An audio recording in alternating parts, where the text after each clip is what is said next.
Hot Stove is presented by the United States Marine Corps. Welcome. Happy Thanksgiving Eve. Alongside Anthony Recker, I'm Robert Flores, and the Hot Stove is piping It's hot. going. Here we go. It finally got, it took a little while, but it's, yeah, we got a big name off the board. Yeah, we do. And let's just dive into it right now, because late last night, depending on where you were and what part of the country, how late you're up, while you were watching something else, I was watching my University of Houston Cougars lose in overtime to the Alabama Crimson Tide.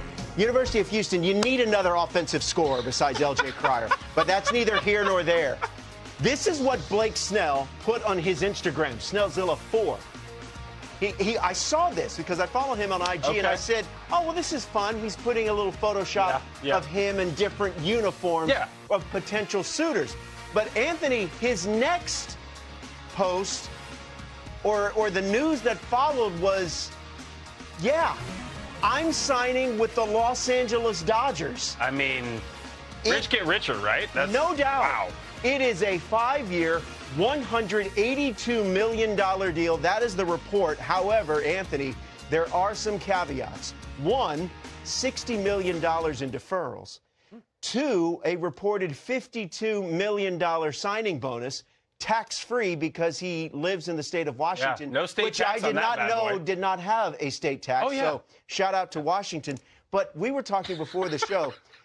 The Dodgers keep doing things with their contracts where you go, man, I didn't know they could do that. Like, oh, they could offer a guy a planet and a unicorn? I didn't know that they could do that. The Dodgers continue to amaze and are throwing the gauntlet down for the rest of the league. I mean, and why not? When you have such a successful offseason as they did last year, where they signed away a lot of money, and then they come back the next year, and by all projections and what we've heard or what I've heard is that they exceeded expectations as far as just the amount of revenue that those two major signings in obviously Yamamoto and Ohtani, what that brought in for them. And now you fast forward to this year, it's like, okay, now we have a little bit more money than we thought we would have. Here's a luxury signing. This is what we get to do with it.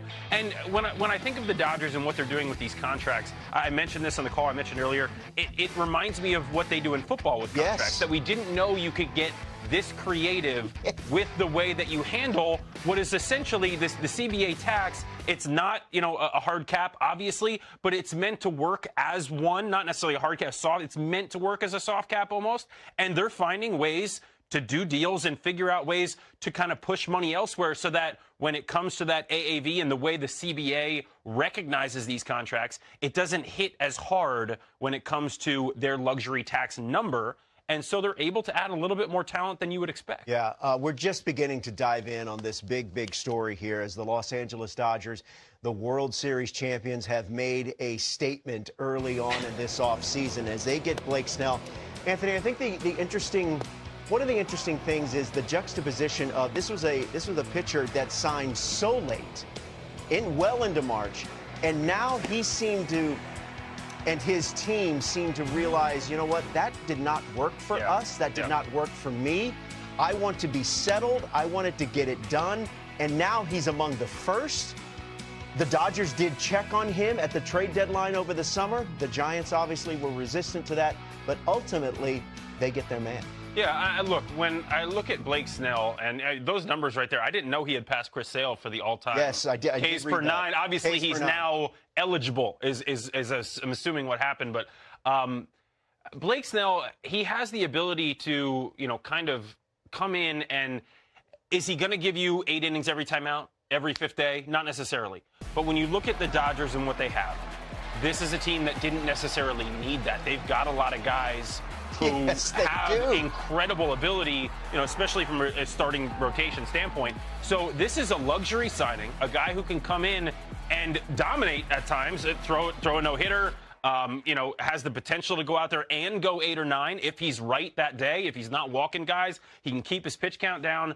This really, to me, solidifies not just, we knew the Dodgers were going to be great for many years to come, but the fact that you're able to go out and get a guy like this, bring him into your rotation, it really speaks to where Major League Baseball is within the industry. Is this going to be another super team type of an era? Not just the Dodgers, but are other teams going to try to emulate this? Will they be able to emulate this? It's going to be really fun to watch over this offseason. This is going to be a fascinating offseason. Well, this tweet here from our good friend Sarah Langs, multi-Cy Young Award winners to join a reigning World Series champion the following offseason. Blake Snell, of course, this offseason, and then Roger Clemens joining the Yankees after he was traded from the Toronto Blue Jays in 1999. The other thing to consider is Roki Sasaki is a very real possibility for the Dodgers. So let's just say, I think we have the board. Maybe we've shown it earlier. If we could put it up again. You've got Tyler Glasnow. You've got Yamamoto. You've got Blake Snell. Yeah, here we go. You've got Tony Gonsolin, Dustin May, Bobby Miller. Don't forget about Shohei. And oh, yeah. Yeah. Shohei Ohtani, the guy that had 50-50, he's now joining the rotation. Have you seen Roki Sasaki's stuff? I have. I mean, to think about the stuff that they already have within I mean, Dustin May throws 1 billion miles an hour with more movement than I've ever seen. We saw what Yamamoto can do. We know what Tyler Glasnow can do. Ohtani is finished second in the Cy Young once or twice, right? These guys all have incredible stuff. Yeah. And they're going to have a six-man rotation. You could add at least. 100%. That's happening. It makes a ton of sense. And Yamamoto and Ohtani have traditionally been on 7-day rotations, yep. And now it'll be more of like a 6-day rotation. But if Sasaki comes over and he is a part of this rotation, obviously it makes a lot of sense for him too. I mean, at some point you kind of go, okay, somebody else needs a shot at this. And you want to think that some of these guys want to be the guy on a team. I don't know if that's Roki Sasaki. Obviously I don't know him personally. It'll be interesting to see where he makes his decision because he can't get, it's not going to be the most money, right? He's max $7-point-some million. Right. Is the most any team has in that international pool. We'll see. All that said, I mean, that just means that anyone could sign him. Well, this is the era for the rich getting richer, and it translates over to baseball. So now what happens with the teams that were also in the Blake Snell sweepstakes? Teams like, well, Red Sox, Yankees, Orioles, they were all in on Blake Snell before he ultimately made his decision. This from Mark Feinsand, quoting a source, expect those 3 teams to remain active on the pitching market with names like Burns, Fried, and Jack Flaherty among the top arms available. Now, speaking of the Red Sox, according to this report, they are increasingly seen as a legitimate contender for Juan Soto.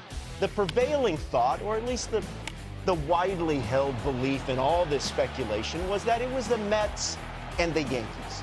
Those were the 2 finalists. But if you believe this report, the Boston Red Sox are making a very hard push for Juan Soto. I mean, it makes a lot of sense. The Red Sox should be in the biggest market for the biggest players, right? Because they are. 100%. And when I look at where this team is at from an athletic standpoint and what they're able to do on the defensive side of the baseball, right? Like, they have the ability to do a lot of things. Jarren Duran is a great center fielder, very athletic. You look at guys like Wilyer Abreu, who's made a great impact on this team. Cedane Rafaela, I mean, he can play second, he can play short, he can play center field. You can move him all over the place.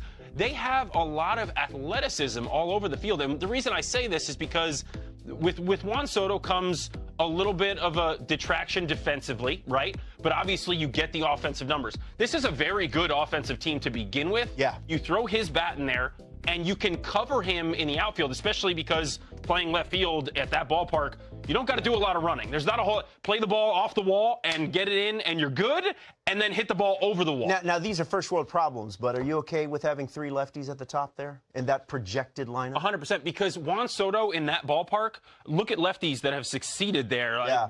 Guys like Big Papi. And I mean, Devers does it. There's a reason, and a guy who can go the other way, the way that he does, with the amount of power he has, I feel like he would literally be playing Pepper with the left field wall. When he's at home, it's such a huge advantage. Let's take a look at a couple tweets here from Brendan Cuddy that he's talking about Juan Soto here. Offers for Soto are expected to go through multiple rounds, a league source telling The Athletic. The first round is expected to be preliminary, meant to gauge genuine interest from all parties. The following offers, which could start around next week, are, and he went on to tweet, expected to become increasingly more serious, weeding out candidates and seemingly point toward a winter meeting-ish decision timeframe. Now, the winter meetings are next week, December 9th through the 11th. So we're rapidly approaching that. The winter meetings, well, 9th through the 12th. The winter meetings in Dallas, in the Dallas-Fort Worth area, and of course, MLB Network will be on site with all the information. With what you talked about right there, with Soto and these contracts and the rounds that they're going through, we just saw what the Dodgers have done with some contracts. That's why the rounds are going to be necessary. It's here's a number.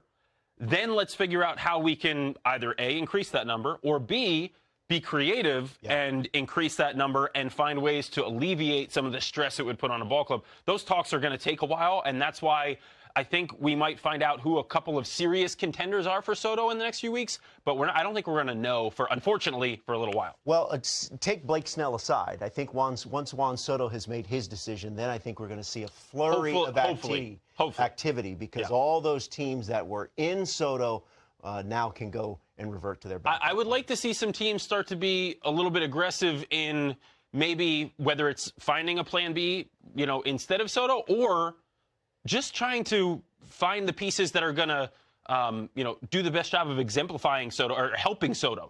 Let's build up around him, too, and not be afraid to do that early. I know teams want to get that big one out of the way, but...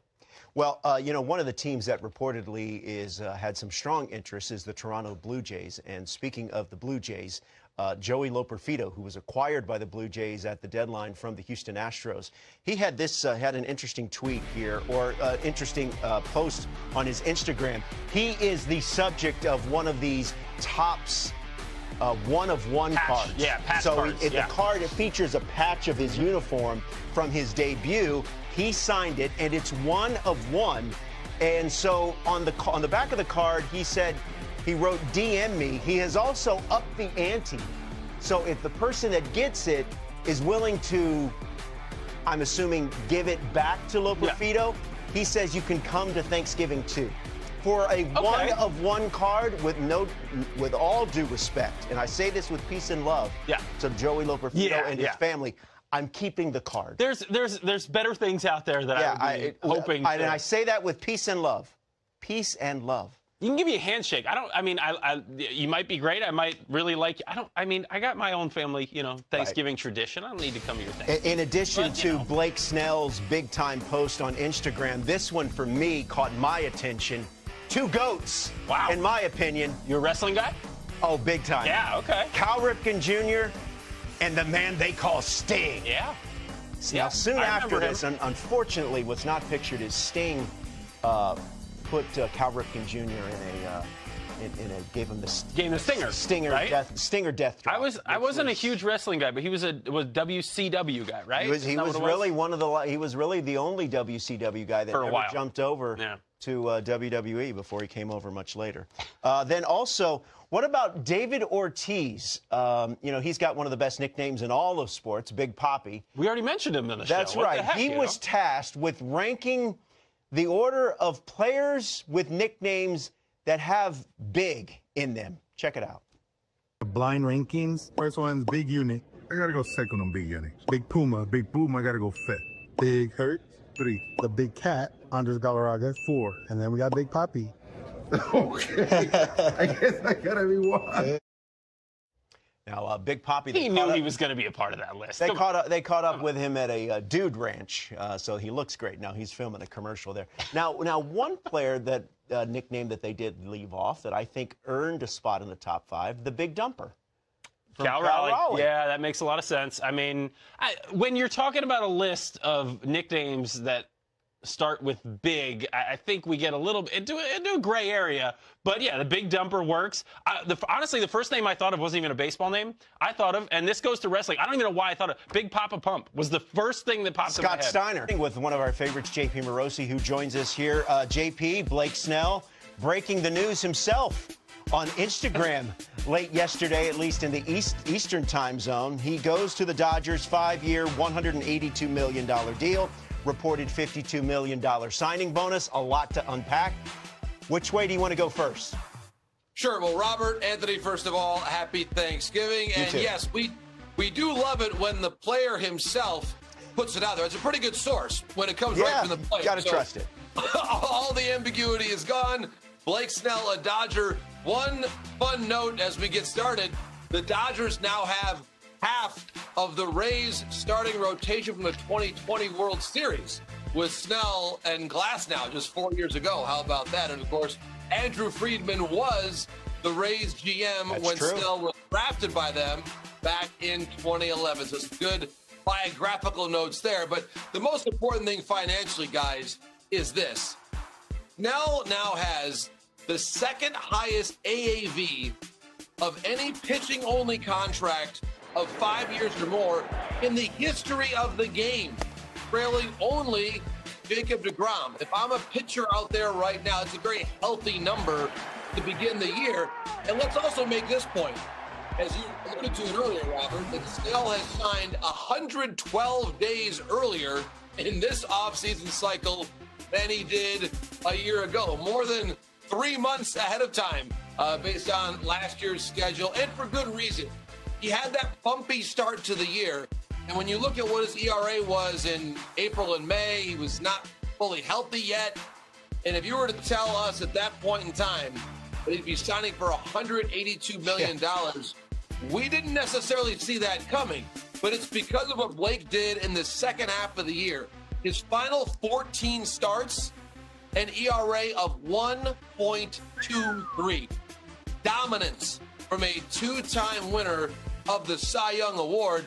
And the other thing Robert and Anthony did set out to be is he actually lowered his walk rate. A lot of the conversation last year coming off of the Cy Young season with the Padres was the walk rate and the concerns that teams had about strike throwing. Well, he actually lowered the walk rate. Yeah. He bumped up the strikeout rate. So the peripheral numbers are very strong. And again, you see there what he did the final 14 starts. The interesting secondary note on this for the Dodgers that I think we should not lose track of is it probably, not certainly, but probably means that Walker Buehler, Jack Flaherty won't be back in 2025 based on the market dynamics. Yeah. And Jack Flaherty was one of the most consistent pitchers for the Dodgers in the playoffs. They don't win the World Series without Jack Flaherty. And Walker Buehler threw the last pitch.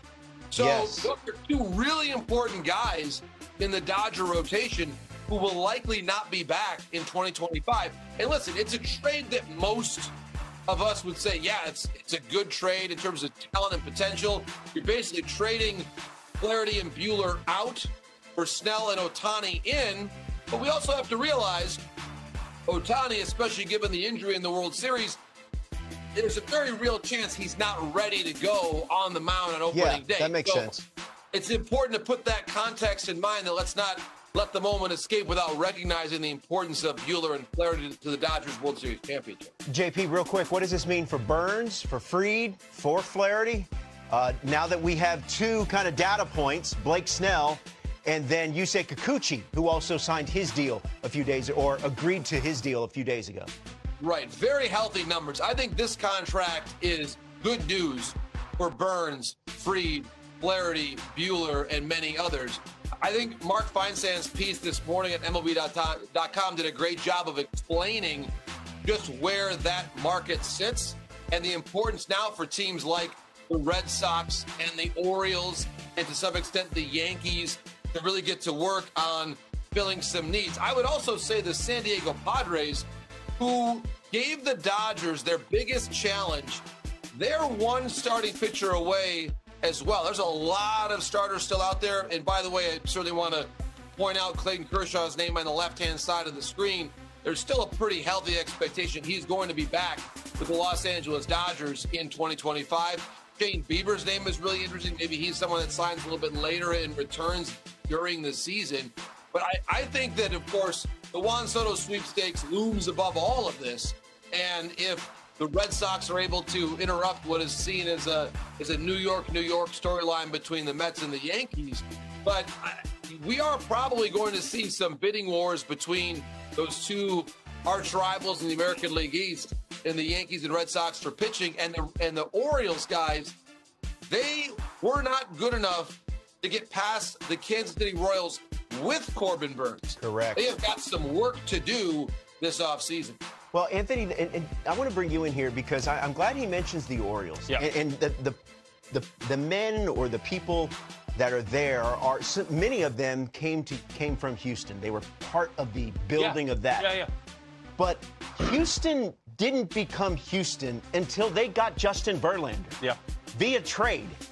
They need a big ticket front line starter. Grayson Rodriguez has the potential to do that, but he's young and he's injured. And Zach Eflin has proven that he can be a nice piece, yes. But is he that frontline guy? Not necessarily. They get that, and then you start to lengthen out that starting rotation. Obviously, they have some guys who are injured, that they look to get back at some point, whether it's Kyle Bradish or Tyler Wells. I think when you look at the names that they have, though, they have a decent rotation in place, but it's going to be, can you get that guy at the top of the rotation? Can you get that big arm that can really take you over the top? They had the chance this past year with Burns. Things fell apart, though, towards the end of the year with guys not being healthy, yeah. Rodriguez not throwing the way that they wanted him to, and things just didn't work out. That bullpen right now, it could be a big strength. They have a lot of big names back there, and so they could attack things in a different way if they don't get that frontline starter and really even continue to beef up that bullpen and see if that helps them long term. Hey, JP, we're up against it, so give us a couple of quick hitters. One on Garrett Crochet, latest on him, and then Nathan Eovaldi. Yes, so Garrett Crochet, trade-wise, pay really close attention to the Boston Red Sox. They're the team that they have the prospects, especially if they don't get a Burns or if they don't get a Fried, and we'll see how things play out with Juan Soto. You think about the Red Sox and how disappointing this past season was. They need to make a massive move here. And if it's not going to be in free agency, if they don't get Soto, then pay really close attention on a possible Garrett Crochet trade. They've got the prospects to get it done. And remember, the White Sox, if they make this move, I was told again this week, there's been some reports about Willie Abreu possibly being part of this conversation. I was told the White Sox are so far away from what they perceive to be their competitive window that they would prefer to get prospects who have not even debuted yet in the major league, whether it's an Anthony or Meyer or a Campbell. Now, finally, on Eovaldi, the Atlanta Braves, I'm told, are potentially in there along with the Baltimore Orioles. So with Nate Eovaldi, he has that postseason resume, guys, of being someone that you trust in a big spot in October. Definitely. And so again, you just talked about the Orioles. I love the Eovaldi fit to Baltimore as someone with that postseason track record to give them a bit more belief once they arrive to October. All right. Well, JP, thanks for joining us, Matt, and great insight.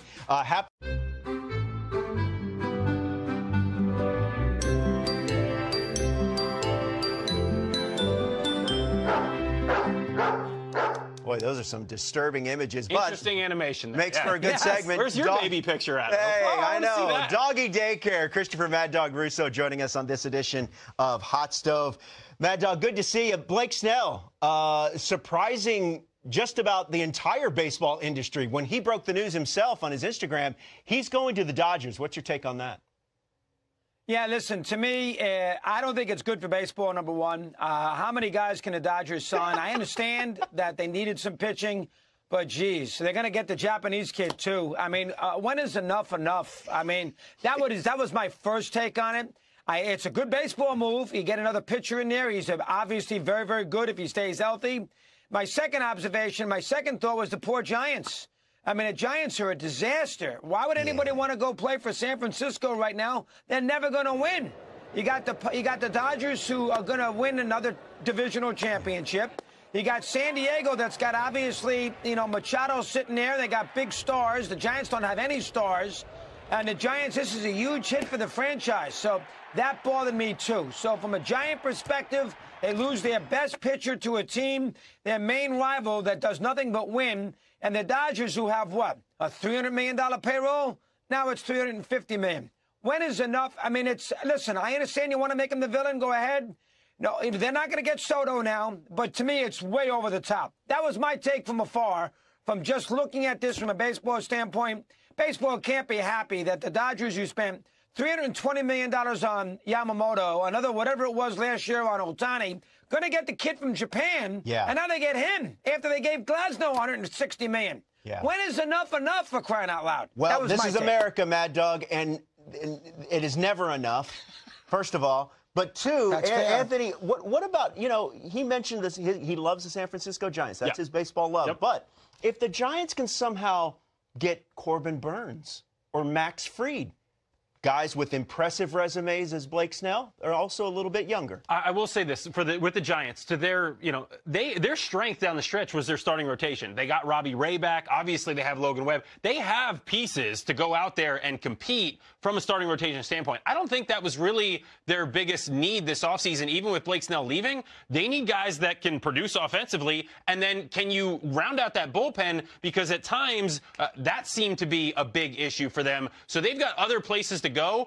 They have a whole new leadership system, a whole new front office. So I like Buster Posey, Mad Dog. I just talked to him the other day. It's going to be fun to see kind of what their direction is. I think they're thinking more long-term player development and try to build this franchise up the right way, but they still need stars to get people into that beautiful stadium there. Well, there's going to be nobody there. I mean, they haven't drawn as well the last couple years. 2 years ago, they were 13th in attendance. And as you said, Anthony, that's a great ballpark, a big market, and those Giant fans are going to be moaning and groaning. Can you imagine the phone calls today on talk radio in San Francisco? We never spend any money. We never get a big player here. Now we lose Blake Snell. The Dodgers always get the player. That's going to be a major theme, and they're going to hear that. That's pressure they're going to hear. Giant fan does not want to hear about rebuilding. That I can promise you. I don't think people around America know how like die-hard San Francisco Giants fans are. That was one of the hardest places as an opposing player to go and play, and you got as much flack there from, you know, the people in the front row as you did from Boston and some of these Philly and some of these other places. That is a 今回のオフシーズンも MLB ファンにとって非常にエキサイティングな時期ですね。ロサンゼルス・ドジャースがブレイク・スネルを獲得したというニュースは、まさにその象徴的な出来事でした。彼の契約金額は5年で1億8200万ドル。さらに契約金の一部が税金のないワシントン州に居住しているということで非課税扱いになるなど、独自の契約構造が話題を呼んでいます。このような契約の工夫を見せるドジャースは、MLB におけるリーダーとしての地位をさらに強固なものにしており、その戦略的な動きには驚かされるばかりです。スネルは圧倒的な投球力を持つ選手ですが、彼の加入によってドジャースがさらにどのように進化するのかが注目されています。彼が登板する試合では、まさに観客を魅了するパフォーマンスが期待されますし、チーム全体の士気もさらに高まることでしょう。そして、スネルの加入によってドジャースは、すでに強力な先発ローテーションにさらなる深みを与え、次なるシーズンでも他のチームにとっての大きな脅威となるはずです。これにより、ドジャースは再びスーパーチームとして他のチームとの格差を広げていくのではないでしょうか。また、ファン外の移籍先をめぐる争奪戦も MLB 全体に新たな注目を集めています。ニューヨーク、ヤンキースやメッツが有力候補とされていますが、ボストン・レッドソックスが新たな競争相手として浮上してきており、この三つどもえの戦いがどのように展開するのか、ファンとしては目が離せません。外の打撃力は誰もが認めるところであり、どのチームが彼を獲得するにしても、その攻撃力は間違いなくチームの戦力を一変させることでしょう。特にヤンキースのような伝統的な強豪チームに加入する場合、彼の存在がどれほど影響力を持つかは計り知れません。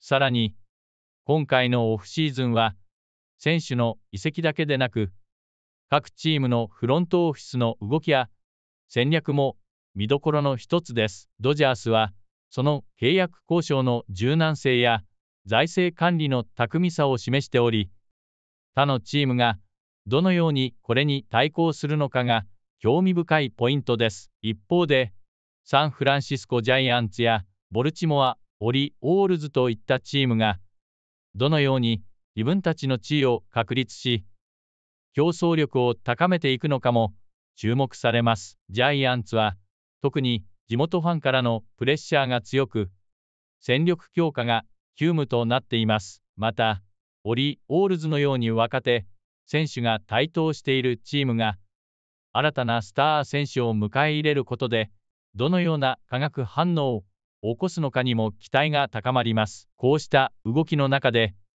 ファンが最も楽しみにしているのは、新しいシーズンに向けた希望と予想です。どのチームが次なるスーパースターを迎え入れ、どのような物語が生まれるのか、そしてそれが MLB 全体にどのような影響を与えるのか、これらのすべてが今後数ヶ月間のオフシーズンをさらにエキサイティングなものにしています。皆さんは今回の移籍市場やチームの戦略についてどう思いますか？あなたの好きなチームがどのような動きを見せるのか、また、どの選手が次シーズンに向けて最も注目されるのか、ぜひコメント欄で教えてください。気に入っていただけたら、いいねとチャンネル登録をお忘れなく。最新の MLB ニュースや試合のハイライト、そして選手たちのインタビューなどをこれからもお届けしていきますので、ぜひ一緒に MLB の世界を楽しみ続けましょう。